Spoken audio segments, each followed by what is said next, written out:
आप civil services की exam निकाल सकते हैं। एटीट्यूड इज द फाइनल, ये होना बहुत ज़रूरी है। सिविल सर्वेंट्स का एटीट्यूड मतलब अब मैं आपको इसका भी एग्जांपल देने की कोशिश करूंगा कि एटीट्यूड मतलब क्या होता है कि आप जो चीज़ सिविल सर्विसेज में आने के बाद क्या करते हैं, लोग क्या करते हैं यहाँ पर आने के बाद। बिल्कुल सही बात है। और कोई बोलिए। सरकार की जो नीतियाँ हैं उन्हें ठीक तरीके से इम्प्लीमेंट करना, ये जो एक IAS ऑफिसर का बहुत बढ़िया, यही वो बात है जो मैं ढूंढना चाह रहा था। Determination needs sacrifices, sacrifices needs strong person and strong people deserve glory.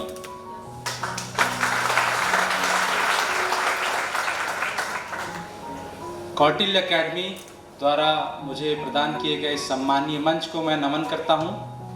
मैं यहाँ पर उपस्थित मेरे माता पिता मेघा और आए हुए सभी परिजनों को अपना अभिवादन प्रेषित करता हूँ।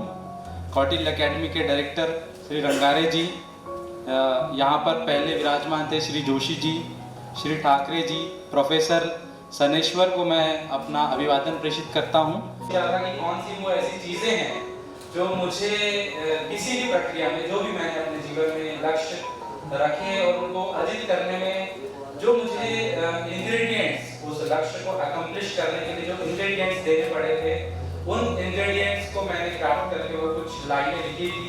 तो उन्हीं को मैं बार बार दोहरा कर आप लोगों तक अपनी बात पहुंचाने की कोशिश करूंगा।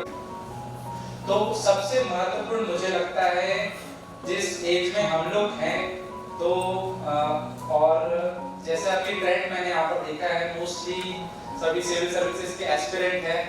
अगर आज इंजीनियरिंग की ओर जाना चाहें तो ये तो बढ़िया ही हो जाएगा बिल्कुल, क्योंकि हमारे जैसे लोग तो बल्क में होते हैं, पर मेघा जैसे लोग बहुत ही कम होते हैं जो कि अभी 75 साल, करीब 75 साल के बाद मध्य प्रदेश को ऐसी पहली महिला मिली है जिन्होंने माउंट एवरेस्ट को पर क्लाइंब किया है। तो आप देख लीजिए कि कितने एलीट काम है, एलीट वर्क है, बढ़िया चीज़ें हैं। पर मैं आप लोगों को बता दूं कि पढ़ाई वो सबसे कठिन और सबसे आसान रास्ता है जिससे आप सफलता को अर्जित कर सकते हैं। ये सफलता करियर की सफलता है, सबसे कठिन रास्ता है, क्योंकि हर कोई नहीं कर सकता, ये मेघा ने बताया हमें। लेकिन सबसे आसान इसलिए है क्योंकि हमें वैसे सिचुएशन वैसी फेस नहीं करनी पड़ती जैसे कि माउंटेनियरिंग में करनी पड़ती है, शारीरिक तौर पर नहीं करनी पड़ती, इसीलिए आसान भी है। और आसान इसीलिए भी है क्योंकि पढ़ाई कर आप बहुत सारी जगहों पर पहुंच सकते हो, बहुत ही ज़्यादा अपॉर्चुनिटीज आपके लिए खुली है, और इन जनरल सक्सेसफुल होने का रास्ता है पढ़ाई करना। बताइए है आपको, तो मेरे बारे में भी कुछ चीज़ बताइए। मुझे ऐसा लग रहा था कि मेरी सारी जीवनी को खोल कर रख दिया है मेरे माता पिता ने यहाँ पर, तो आप लोगों को काफ़ी सारी चीज़ें पता भी चली होगी। मैं कोशिश करूँगा आपको वो चीज़ें बताने की जिससे आप सिविल सर्विसेज का जो एटमॉस्फेयर है, अगर आप लोग इस फील्ड में आना चाहते हैं तो मैं आपको कोशिश करूँगा वो चीज़ें बताने की जो यहाँ आने में आपको हेल्प कर सकती है। वन डे जॉब, जब आप एक दिन बैठे या और आपने बोल दिया कि अब मैं IAS बनूंगा, IPS बनूंगा या IRS बनूंगा ड्यू टू एलोकेशन, तो ये एक दिन में नहीं होता और मेरे साथ भी नहीं हुआ था। हो सकते हैं ऐसे कुछ लोग हो जिनके लिए एक दिन में हुआ हो, पर मेरे साथ ऐसा नहीं हुआ था। मैं जब छोटा था तब MPPSC के रिजल्ट देखा करता था, रोजगार निर्माण में आते थे बहुत सारे रोल नंबर, तो मैं बड़ा फैसिनेट होता था कि यार ये कौन सी चीज़ है जिसमें सब अपना रोल नंबर ढूंढना चाह रहे हैं, नंबर लाया जा सकता है। उसके बाद जब मैंने जिले में प्रथम स्थान अर्जित किया था कक्षा 5वीं की बोर्ड परीक्षाओं में, तो वहाँ से एक गणतंत्र दिवस के सम्मान समारोह में मुझे माननीय कलेक्टर साहब को देखने का मौका मिला था। वो मेरे लिए एक काफ़ी इम्पॉर्टेंट ऐसे इम्प्रेशन था मेरे माइंड में कि वो पहला व्यक्ति था जिसको मैंने इतने अलग जगह पर देखा था, और जैसी रिस्पेक्ट वो एंजॉय कर रहे थे उस जगह पर, जो उनकी पोजीशन से उस अर्ली इम्प्रेशन ने मेरे लिए काम किया था कि ऐसा कुछ बना जा सकता है। बट जब उसी 5th के एग्ज़ाम में प्रथम स्थान के बाद एक इंटरव्यू लिया गया लोकल न्यूज़पेपर में और न्यूज़ चैनल में, तो मैंने कहा था कि मुझे चाइल्ड स्पेशलिस्ट बनना है। मुझे पीडियाट्रिशियन शब्द नहीं पता था, मैंने चाइल्ड स्पेशलिस्ट बताया था, वो बनना है। तो 5th में मेरा गोल ये था। उसके बाद 8th-9th में मैं फैसिनेटेड था ट्रेन से, रेलवे में मैं जर्नी किया करता था। मुझे उसके बाद मेरा प्लेसमेंट हुआ, 2 साल मैंने काम भी किया, मैंने कॉर्पोरेट वर्ल्ड भी इंजॉय करने की कोशिश की और देखा कि क्या मुझे रिग्रेट नहीं होनी चाहिए लाइफ में। होता है कि इस प्रोसेस के लिए मैं जनरली कोशिश करूँगा कि जो सवाल मैं फेस करता हूँ नए एस्पिरेंट से, उन सवालों को अपने बातचीत, अपने वक्तव्य में डील करता चलूँ। तो उन्हीं सवालों का जवाब के साथ साथ मैं आप लोगों को अपना मेरा जो उस पर स्टैंड है वो बताता चलूँगा, ताकि बाद में हमें ये सवाल ना देखने पड़े। चलिए, पर बहुत लंबी जर्नी भी होती है लोगों की, 5 साल 6 साल, उसके बाद पहला अटेम्प्ट, पहली बार एग्ज़ाम निकलती है। तो अगर उतना लंबा स्पैन लग रहा है आप लोगों को सिलेक्ट होने में, अगर आप पहले अटेम्प्ट में हो जाते हो तो वेल एंड गुड है, भी उससे बढ़िया कोई चीज़ ही नहीं है। मतलब आपको कभी वो पेन शायद समझ ही नहीं आएगा कि मोटिवेशन आपको और कहीं से ढूंढना है। पर लंबा स्पैन भी लग रहा है तो उसके मोटिवेशन का, मुझे तो ऐसा लगता है कि आप लोग एक ही फैक्टर मान के चलिए कि आपका सेल्फ मोटिवेशन क्या है, प्लस आपका जो गोल है ना वो आपको मोटिवेट करता रहेगा। कि क्या होता है कि जनरली लोग पूछते हैं कि भाई ऐसे कौन से की एट्रीब्यूट्स है जो डिफरेंशिएट करते हैं लिस्ट में आने वाले लोगों को और लिस्ट में नहीं आने वाले लोगों को। तो मुझे लगता है ऐसे बहुत ज़्यादा कोई स्पेसिफिक की एट्रीब्यूट्स तो नहीं है। जो लोग अगर इस प्रोसेस में अपना प्योर हार्डवर्क दे रहे हैं, जिन्होंने इसमें अपना स्वेट एंड ब्लड दिया हुआ है इस प्रोसेस में, तो मुझे लग रहा है वो सारे ही लोग एक तरीके से सफल है। उन्होंने हार्डवर्क किया है, वो सारे लोग ही सफल हैं। मैं आपको जब अपने दोस्तों का एग्जाम्पल बताऊंगा तो उसमें बताऊंगा कि सबसे इम्पोर्टेंट व्यक्ति कौन है मेरे, जिसने मुझे इस प्रोसेस में अदर देन माय पेरेंट्स और फैमिली, कौन सा वो व्यक्ति है जिसने मुझे सबसे ज़्यादा हेल्प किया इस प्रोसेस में। तो मैं आप लोगों को बताऊंगा कि कैसे हम सफल लोगों से सीखें। वो बहुत ज़रूरी है कि आप जो प्रक्रिया में सफल है, मतलब जिन्होंने इस एग्ज़ाम को निकाल लिया, उनसे सीखें, वो बहुत ज़रूरी है। उससे ही प्रोसेस चलती रही। भी वो इनफ विजडम है, उनके पास भी वो यानी नॉलेज है, वो इंटेलेक्ट है कि वो आपको गाइड कर सकते हैं इस एग्ज़ाम के थ्रू होने में। ऐसे काफ़ी लोग, जनरली ऐसा होता है कि कोचिंग इंस्टीट्यूट के टीचर्स बनते हैं, तो शायद यहाँ पर भी ऐसे लोग होंगे। तो ये लोग एकदम सूटेबल लोग हैं जो आपको गाइड कर सकते हैं कि कैसे जाते हैं हमसे। तो वो आपको बताएंगे कि एक बेटर कैरेक्टर कैसे बिल्ड करना है और इस एग्ज़ाम को कैसे फेस करना है। चाहे किसी भी सिचुएशन में आप कॉट हो जाए, आप इसमें क्लियर करें या ना करें, पर हर एक सिचुएशन को ग्रेसफुली कैसे हैंडल करना है, वो ये लोग बताते हैं। तो काफ़ी ज़रूरी लोग हैं। बाकी सफलता के जो मंत्र है, मैं कहूँगा सबसे पहला तो है एम्बिशन। अगर आपकी लाइफ में एम्बिशन सॉर्टेड है, अगर आपकी लाइफ में गोल क्लियर है, तो मुझे लगता है कि आप उसके लिए हार्डवर्क करोगे ही करोगे। अगर आप पंक्चुअल हो तो मैंने किया है, तो आप लोगों से भी मैं एक्सपेक्ट करता हूँ, अगर आप लोग यहाँ बैठे हैं 3-4 घंटे के बाद भी अगर सुनने की कोशिश कर रहे हैं, तो मैं मानता हूँ आपके अंदर वो आपका एम्बिशन सॉर्टेड है, आपका एम्बिशन क्लियर है और आप उसके लिए हार्डवर्क करने के लिए तैयार हैं। अपने आप में 4 घंटे बैठना यार बहुत, यही अपने आप में एक हार्डवर्क है। 3 घंटे क्लास में इंसान वो एक बात उन्होंने बताई कि वो किताब किस तरीके से पढ़ते हैं, तो मैं उसमें बहुत ज़्यादा, यानी मैं एग्जैक्टली उससे कोइंसाइड नहीं करता। हो सकता है कि किसी को बुरा भी लगे कि क्योंकि यानी रात में 10 से सुबह 3 तक पढ़ना, वो हमारे लिए एस्पिरेंट्स को उससे मोटिवेट नहीं होना चाहिए मेरे ख्याल से। क्योंकि अगर आप 1 दिन पढ़ेंगे, 2 दिन पढ़ेंगे, 3 दिन इस तरीके से पढ़ेंगे, तो आप 3-4 दिन पढ़ने के बाद जो 1 महीने का गैप लोगे ना, उसमें आप कुछ भी नहीं पढ़ने वाले, आपका कोटा भर चुका है। हाँ, एस्पिरेंट्स को, जो बच्चे तैयारी कर रहे हैं एग्जाम की, तो आप लोगों को क्या करना है, एक सेट रूटीन में पढ़ना है, लिमिटेड चीज़ें पढ़नी है और उस रूटीन को रोज़ दोहराना है। ऐसा नहीं है कि रात भर मैंने पढ़ लिया और 2-3 दिन तक अब मैं सो ही रहा हूँ, नींद ही नहीं हो पा रही है, ऐसा नहीं करना है। अभी नहीं करना है, बाद में जब आपका सक्सेसफुल होने के बाद, आप एग्जाम में अगर सक्सेसफुल हो जाए, उसके बाद आपके पास खाली समय, आपको किताबें पढ़नी, तब ये चीज़ कर सकते हो। अभी नहीं करनी चाहिए मेरे हिसाब से।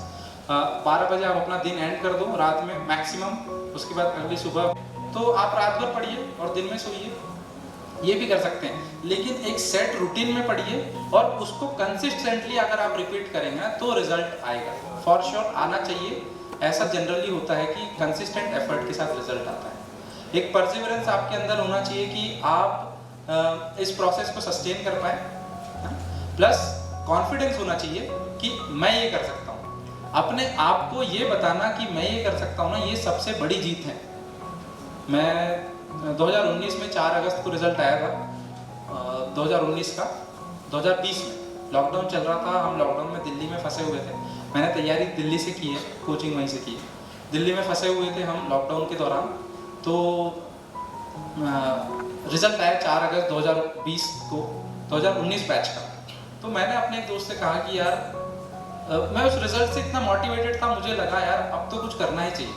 1 साल से आप एफर्ट दे रहे हो, लेकिन अब टाइम आ गया, वाकई में 2 महीने बचे हैं एग्जाम को, प्रीलिम्स को, आपको कुछ करना ही चाहिए। 4 अगस्त को जब मैंने अपने एक दोस्त को बताया कि यार अब मैं ना इस एग्जाम को निकालने वाला हूँ, मेरा फर्स्ट टाइम था, उसका थोड़ा सब्सिक्वेंट टाइम हो चुके थे, वो घबरा गया कि इस व्यक्ति में ऐसा कॉन्फिडेंस कैसे आ गया। तो एक छोटी सी कॉन्फिडेंस वाली चीज़ जो है ना, ये डिफरेंशिएट कर देती है कि एंड रिजल्ट क्या होगा। और रिजल्ट वैसा ही रहा, मतलब वो मेरा अच्छा मित्र है, पर मैं आपको एक एग्जांपल दे रहा हूँ कि कैसे रिजल्ट डिफरेंशिएट हो सकता है कि उसका नाम ना हो और मेरा नाम है लिस्ट में। तो ये एक कॉन्फिडेंस कितना, तो आप सिविल सर्विसेज की एग्जाम निकाल सकते हैं। एटीट्यूड इज द फाइनल की, ये होना बहुत ज़रूरी है। एटीट्यूड, और जैसे सिविल सर्वेंट्स का एटीट्यूड, मतलब अब मैं आपको इसका भी एग्जांपल देने की कोशिश करूँगा कि एटीट्यूड मतलब क्या होता है कि आप जो चीज़ सिविल सर्विसेज में आने के बाद क्या करते हैं, लोग क्या करते हैं यहाँ पर आने के बाद, कोई बताना चाहेगा कि सिविल सर्विसेज क्या जो रहते हैं सिविल सर्विसेज में लोग, जो सिविल सर्वेंट्स होते हैं, वो करते क्या है? बिल्कुल सही बात है। और कोई बोलिए। सरकार की जो नीतियां हैं उन्हें ठीक तरीके से इम्प्लीमेंट करना, ये जो एक आईएएस ऑफिसर का भी बहुत बढ़िया। सर एक सिविल, बिल्कुल यही वो बात है जो मैं ढूंढना चाह रहा था, जो इस भाई ने हमारे बात की, वो बिल्कुल सटीक बात है और आप सभी ने सही दिशा में बात की है। महत्वपूर्ण चीज़ ये है, सिविल सर्विसेज पब्लिक के लिए डिसीजन लेने की कोशिश करती है, पब्लिक के लिए जो नीतियाँ बनाई गई है उनको इम्प्लीमेंट करती है, काफ़ी डिस्क्रिशन के साथ काम करती है, और बहुत सारे फैक्टर्स हैं, पर चाहिए ये वो एटीट्यूड है जो चाहिए। और मैं इस चीज़ को ऐसे अभी नहीं कि मैंने ये चीज़ जो है ना अभी डिस्कवर की, ऐसा नहीं है। एग्जाम के सिलेक्शन के बाद मैंने इस चीज़ को डिस्कवर नहीं किया, ये चीज़ मैं पहले से जानता था कि के लिए डिसीजन ले पाएंगे जिनसे लोगों की लिटरली लाइफ अफेक्ट होती है आपके काम से। तो ये वो चीज़ें जो, ये वो एटीट्यूड है जो आप में है अगर, तो वो आपको प्रॉपरली डिफ्रेंशिएट करेगा उन लोगों से जो रेस में थोड़े पीछे रह जाते हैं। अगर मैं हवा भरने का खर्चा किया वो वसूल होगा, तो डाउट करना बहुत जरूरी है। मैं एक पूरी प्रोसेस अपनी बता देता हूँ। मैंने 19 में जुलाई 2019 में तैयारी शुरू की थी और अक्टूबर 2020 में मैंने अटेम्प्ट किया था पहला। तो जुलाई 19 से मैंने बिल्कुल एकदम जीरो से तैयारी शुरू की थी। गोल तो था मेरे अंदर की करना है, पर पता नहीं था कैसे करना है। तो मैंने हैंड कि सिलेबस में क्या चीज़ दी हुई है, और पहले तो प्रीलिम्स, मेरा पहला टारगेट ये था कि मैं प्रीलिम्स ही निकाल लूँ। मेंस और इंटरव्यू मैंने नहीं सोचा था पहली बार में, शुरुआत में जब प्रीलिम्स निकला उस राइटिंग भी की, 50 से 60 सवाल, 100 सवाल, 200 सवाल के आसपास मैंने आंसर राइटिंग की। ये स्पैन चला दिसंबर तक, नवंबर दिसंबर तक, जुलाई से लेकर। और जुलाई से क्या कि दिसंबर से 1-2 महीने ऑप्शनल पढ़ने की कोशिश की। सोशियोलॉजी मेरा ऑप्शनल है, समाजशास्त्र, तो मैंने वो 2 महीने करीब पढ़ने की कोशिश की।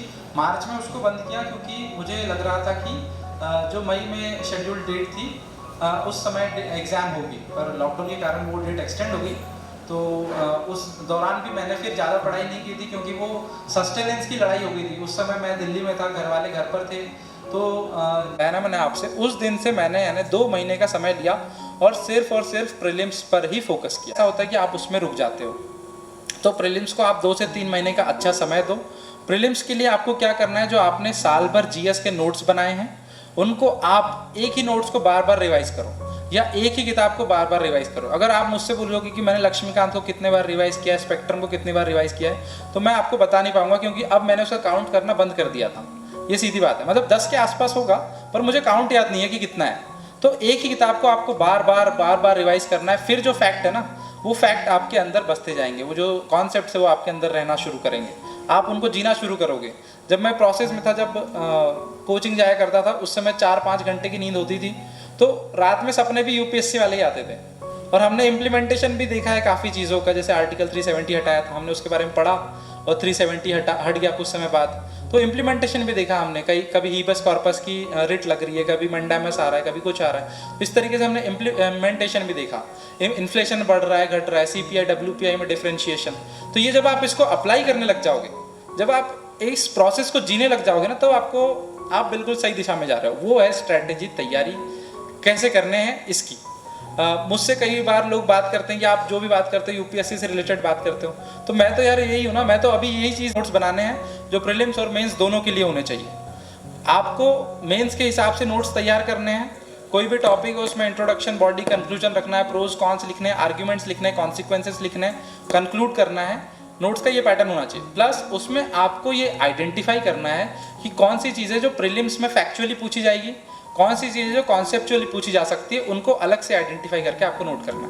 तो उसी में अंडरलाइन करना है। लेकिन नोट्स एक ही बनेंगे और उन्हीं को आपको बार बार रिवाइज करना है, या एक ही किताब है उसी को बार बार रिवाइज करना है।